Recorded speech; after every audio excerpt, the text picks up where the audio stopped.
บายดีพี่น้องสบายดีFCเบิร์ดสุขุสุคนเนาะพ่อกันคือเก่าคือเดิมเด้อพี่น้องเอ้ยพ่อกันมือนี่สีใส่บานประตูห้องก่อนพี่น้องสีใส่บานประตูในห้องเนาะมือนี่ก็ได้อุปกรณ์มีแนวลืมอยู่เลยพี่น้องเลยซื้ออุปกรณ์กับซื้อลูกบิดบ่ได้ลืมดอกลูกบิดนะคิดว่าสิใส่แต่ในห้องเนาะบัดคิดไปคิดมากว่าอยากใส่ทั้งหน้าห้องน้ำว่าจ้ะแต่ว่าบ่ได้ซื้อมาพี่น้องไว้ใส่ประตูใหญ่น้ำว่าจ้ะอันนี้คืออุปกรณ์ที่เฮาซื้อมาเมื่อนั้นพี่น้องเลยซื้อมาก่อนแล้วก็ซื้อสีแนมาทาวงกบเนาะหรือว่าวงกบหน้าต่างเฮานี่แหละเฮาก็ทาแล้วพี่น้องเอ้ยเว้ากันคือเก่าเด้อพี่น้องเนาะกับซองแม่บุญมาบ้านเฮาเนาะนี่อันนี้ทาแล้วในห้องก็ทาเพิ่นแล้วใส่ประตูแบบนี้ใส่ประตูเนาะอันนี้ก็ทาแล้วห้องนี่ก็ทาแล้วทาแล้วเพิ่นแล้วยังแต่ประตูใหญ่เนาะที่ท่านได้ทาพุ่นทางลูกชายข่อยนอนยังแต่ประตูใหญ่ที่ท่านได้ทาก็หันก็ทาเรียบร้อยแล้วเนาะก่อนอื่นก็ขอบคุณเด้อทางเอื้อยทางอ้ายเนาะที่ยืนมือเข้ามาช่วยเหลือทั้งครอบครัวของสมุนเนาะขอบบุญขอบคุณในลายขอให้อยู่ดีไม่แห้งสุขภาพเข้มแข็งความเจ็บบ่ให้ได้ความไข้บ่ให้มีเนาะคิดสิ่งใดก็ขอให้สมความมุ่งมั่นปรารถนาทุกสิ่งทุกอย่างบ่ได้ยินเพิ่นว่าสิแห้งน้ำอื่นว่าซั่นปักกกแห้งเอาซื่อๆแหละพี่น้องเอ้ยบ่ได้อันดำแท้ดอกเนาะเพิ่นว่าปักเอามือมันกะยังบ่ยาวว่าซั่นบ่ไปก็ยาวว่าซั่นเนาะทางพอเด็กน้อยเพิ่นว่ามาจังซี่พี่น้องเอ้ยเอามื้อนี้ประตู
เรียบร้อย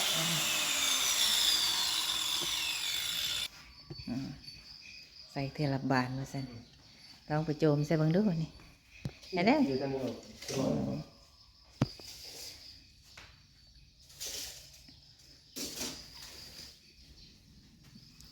มีเถ่านิติเป็นได้แต่เห็ดบ่เป็น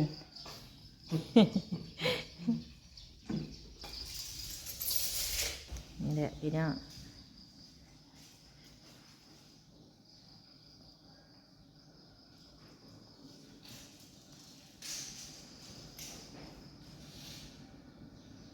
เมิดก็เปิดเอาไฟทางในค่ะ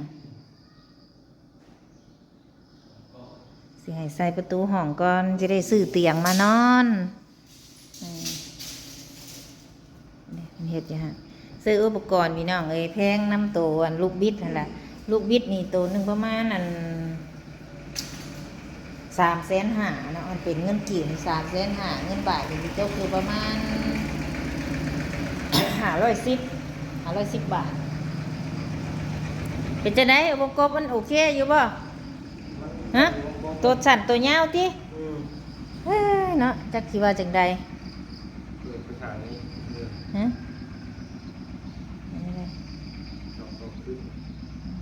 ใส่แล้วอะไรจังสิทาสีมันใส่แล้วมันสีเหนียวเนาะคันเฮาทาสีก่อนเนาะดอนบ้านประตูอยู่ไทยน่ะมันเป็นไม้อบบ่หรือว่าไม้แบบบ้านเฮานี่บ่ไม่แบบเดียวกันนะแต่มันเขาคัดงามเขาคัดเกี่ยงกว่านี้เขาสิเกี่ยงเด้อันนี้คันเฮาสิใส่สีก็คัดเองเฮาอันนั้นเขาคัดมาให้เลยแบบรูปอยู่มีแบบบ่มีเสียนเลยแล้วเนาะโอ้ยอันนี้แล้วเกี่ยงลังเจ้าแห้งกระเต็ก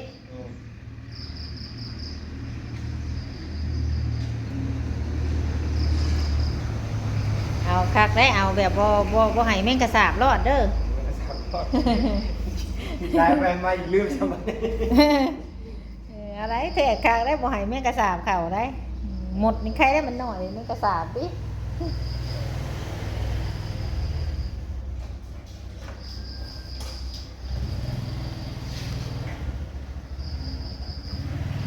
ใช่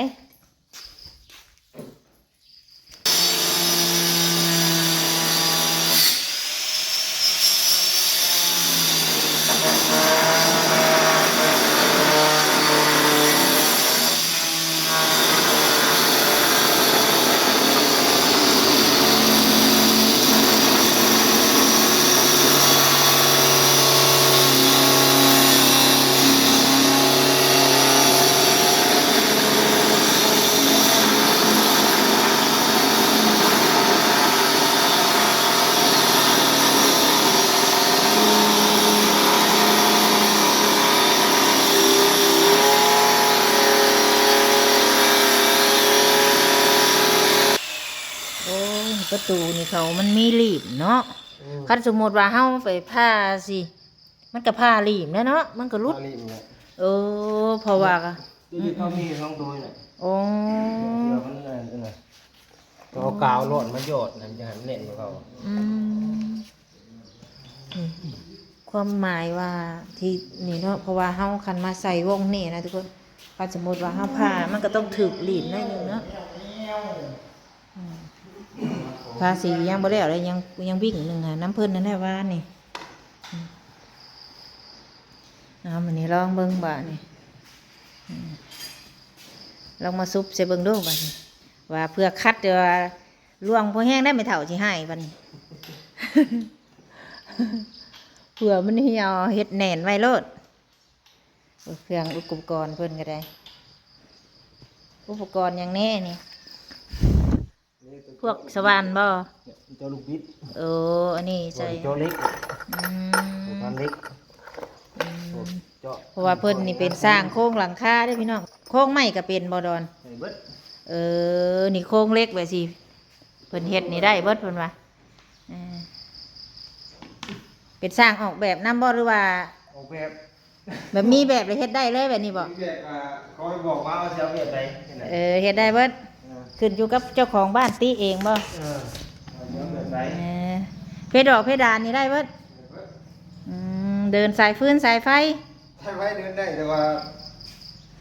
นี่ก็น้อยครับพวกแกให้แต่ยุกันว่า โอ้แต่ว่า กระบวนการรับอันตราย แต่ว่าเฮ็ดเล็กน้อยน้ำเพื่อนเฮาเองนี่ได้เนาะ ได้ ขันกะว่าบ่มั่นใจแล้วเฮาบ่ไปเนาะ งานใหญ่บุกการครับงานใหญ่ อืม อันตราย คือติดเพดานนี่ติดได้เลยเนาะ ฮะ ติดเพดานนี่ติดได้ ได้อยู่ งามร้อยบ่คือ50 งานร้อยเลย พักแม่ไปเก่าก็ได้ใครอยู่งานร้อยงาน50นี่บ่เอาเด้อ งานร้อยเลย งานร้อยแล้วติดเพดาน มีหลายแบบเพดานเลย แบบมีหลายราคาเนาะเอาเบิ้งบาทนี่ดูพอดีมักบ่ฮะเป๊ะจักแค่ว่าคืนต้องย่องโว้ยไม่เท่าให้แล้วมันนี่เป็นจะได้เป๊ะแล้วบ่ฮะเออยังแบบได้บ้างดูมันเบียดมองได้แฮง เอาไม่ออกว่า เบิ่งเฮากบเอาเกียร์เอาบัดนี้เพิ่นปาดเอาได้พี่น้องเพิ่นเห็นบ่แบกลบออกลบเข้าสิได้เพื่อสิได้ใบหนึงเนาะ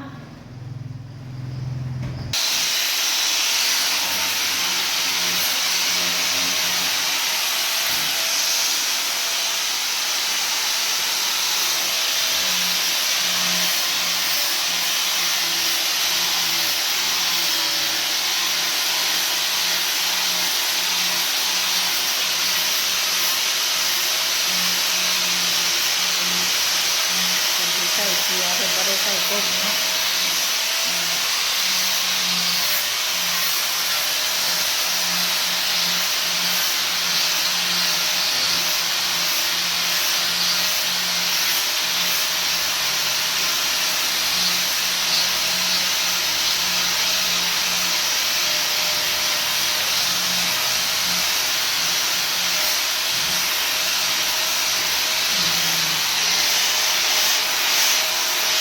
อยู่ได้หน่อยเนาะ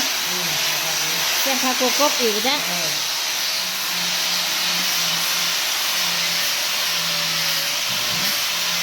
เคี้ยวออกแบบก่อนที่ไปใส่แล้วมาเคี้ยวออกมันก็ดีเลยจ้ะ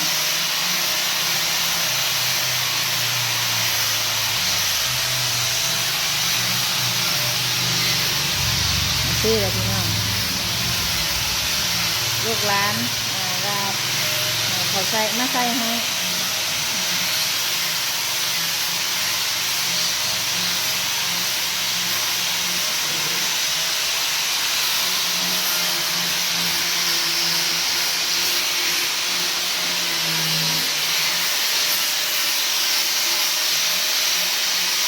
แต่ก่อนเราก็ทำเหตุงานอยู่ไทยเรามาเห็ดหน้ามันก็เลยให้เพิ่นมาใส่ประตูนะ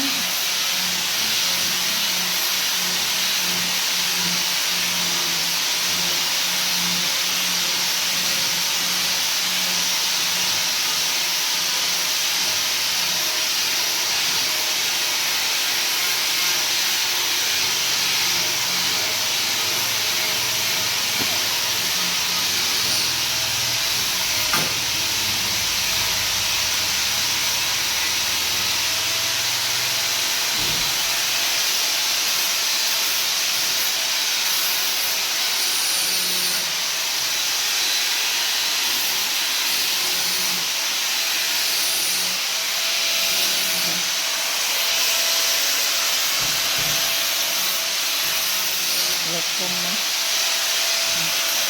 มือเสียงหักมือกันนะ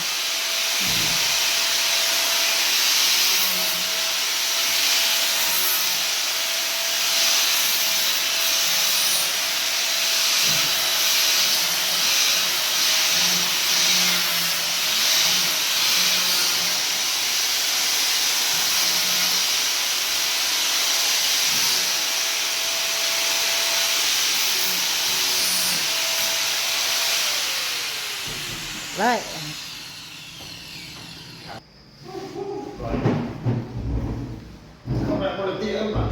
ยังเด้ออะใช้กึบละบ่ยังมองได้ทั้งได้ทั้งหันทั้งได้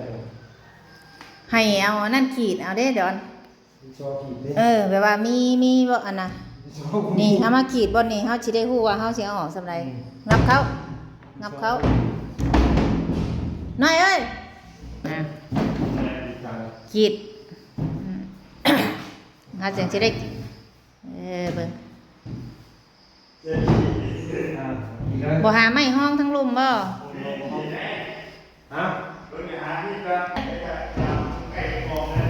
เอาขึ้นอีก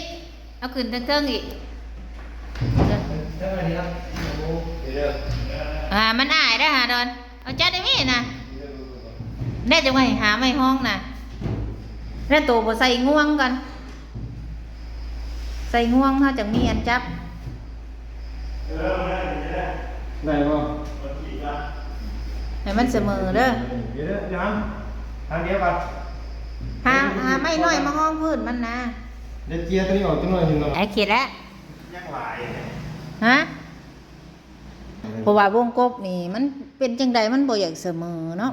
วงกบลูกโป่งดาวนี่ว่ากบกงนี่มันนี่จะเป็นน้ำมันก็เป็นน้ำกับสุ่มทั้งลุ่มเนี่ยตู้ขี้ตั้งวงกบจังไดเนาะแหลมทั้งก้นเนี่ยเนาะเอาออกมาวันนี้คือสิได้แล้ววันนี้เนาะวันนี้ยังได้เลยไปเกียร์ออกก่อนพี่น้องเอ้ยสิแหละเพื่อสิแล้วโจมเข่าโจมออกสิแล้วว่า3 ใบวันนี้บ่ฮะแล้วว่าแล้วกันแล้วจ้ะผู้เบิ่งนี่กะย่านบ่แล้วได้ผู้เบิ่งนี่แม่นได้พี่น้องเวลาใส่บานประตูก็แบบนี่แหละผู้ใดก็ได้เคยเห็นอยู่สิผ่านมากะเพื่อสิได้บานนึงก็บ่แม่นของง่ายเที่ยวเข้าเที่ยวออกเพื่อสิมันบ่พอดีเฮาก็ต้องเอาออกมาเคลียร์ออกก็ยังดีใครกว่าเฮาเฮ็ดน้อยแล้วมันเอาเข้าบ่ได้มันใหญ่แล้วเฮาปาดออกได้เกลียออกได้นี่ได้เรืออยู่น้อยนึงนี่เด้นี่คันมีกบยังว่ากบแอดอันนี้มันสิไวอยู่บ่เอาตัวนี้ปาดก่อนโอ้ ตัวนี้อ่ะโอ้ยนี่เด้อโอ้นี่เด้อโอ้โอ้มาดิ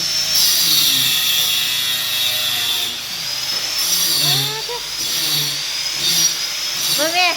จักบริการดีเท่าไรเจ้าของเพื่อนค่ะเปิดพัดลมใหม่บุก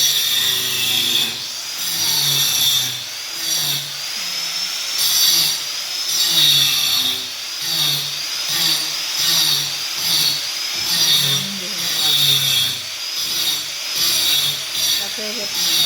งานอยู่ไทยเห็นงานก่อสร้างเห็นเป็นโครงเล็กโครงอย่างเลย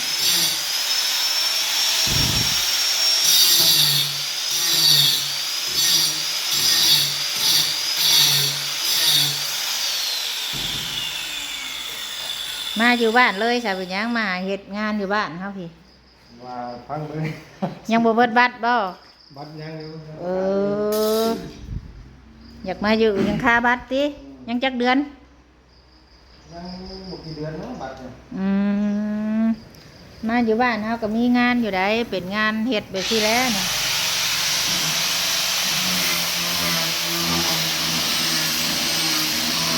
เป็นอันเสียออกก่อนไปสิได้แล้วเพิ่นว่า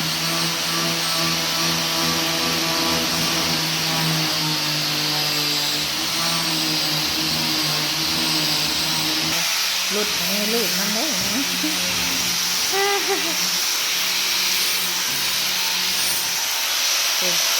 ลุดกันเขียนตำมือเป็นบ่พานดิกันเขียนตำมือแล้วบ่พานพุ่นน่ะ อืมรถคมมันนี่ยังพอนี่ได้หนึ่งช้างแล้วลูกลงมา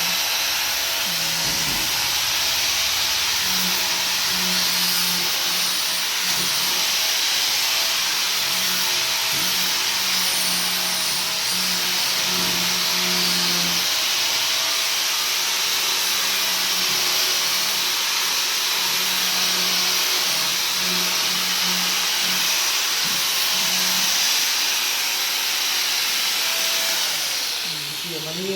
คัดเดินหน่อยลองชี้หน่อยมามันมีลูกยังบ่ได้เนาะ เจ๊ว่าพอ ไปทำงานอยู่ไทยอันเฮ็ดทุกอย่างบ่เกี่ยวกับมัน ทุกอย่างเลย ทั้ง บ้านทุกอย่าง ได้มือเท่าไรบาทนี่ 500 มือ500เฮ็ดทุกอย่าง ทุกอย่าง เออ 500ถึง600 700ของเธอ แล้วแต่เพิ่นสิว่าให้พิเศษพิศาจ แม่น มื้อใดเลิกเด้อเพิ่นก็ให้พิเศษ เออ แบบมื้อใดเลิกได้คือจ่ายให้เลย ได้เลย เออเอาเข้าไปเบิ่งกันกรึบบ่บัดว่าสิกรึบบ่ เออเออได้กรึบโอ้น่ะบัดนั้นผัดจากอันนั้นซะนั่นได้อยู่ติหายังอยากห่างแล้วบาดนี้เออ ขอบคุณ เอาได้อยู่ดอกบัดนี้ เนาะ เออ ออกได้กัน เอาบ่ได้บัดนี้ มันเป็นไม่มันอันจังไดบุกนี่น่ะเห็นบ่บัดทางนี้น่ะเจ็บอยู่นี่นี่บัดยับขึ้นมานี่บัดห่างเป็นหยัง บานเลยบานเป็นของผมอันนี้เจียวมีน้ำกิน ยามันนี่อยากให้มันเจ็บแบบนี้อยากให้เจ็บแบบนี้เพิ่นเด้อเถอะน่ะเด้อให้มันเจ็บเสมอเลยบ่ให้มันห่างนะนี่ให้มันเจ็บแบบนี้ดอน ถ้าตามรักมันมันสิห่างกว่านี้เพื่อไอ้ หึ มันผับ มันพับเข้ากับบักเอา บักเอาอยู่ เออ อืม มันพับเข้ากับบักเข้าเด้ อ่า นี่เทื่อหน้าให้มันเป็นคือข้างนี่ เป็นแบบนี้ดิ แม่นเพื่อมันเหี่ยวเด้บัดพับนี่เขาบักเขาบ่ได้จงห่างเด้โอ้ป้าไว้เลยวะนี่เด้เจ็บเนาะเอาประมาณนี้ซะก่อนพี่น้องเอ้ยประมาณนี้ซะก่อนระวังเด้อเฮ้ยตื่นเด้เดี๋ยวว่าได้แล้วบาดนี้พี่น้องเนาะเดี๋ยววันพกวันพับวันนี้เดี๋ยวสิจบคลิปก่อนพี่น้องเลยคลิปนี้ก็ได้ถ่ายให้พี่ให้น้องได้เบิ้งเนาะทางเอื้อยทางอ้าย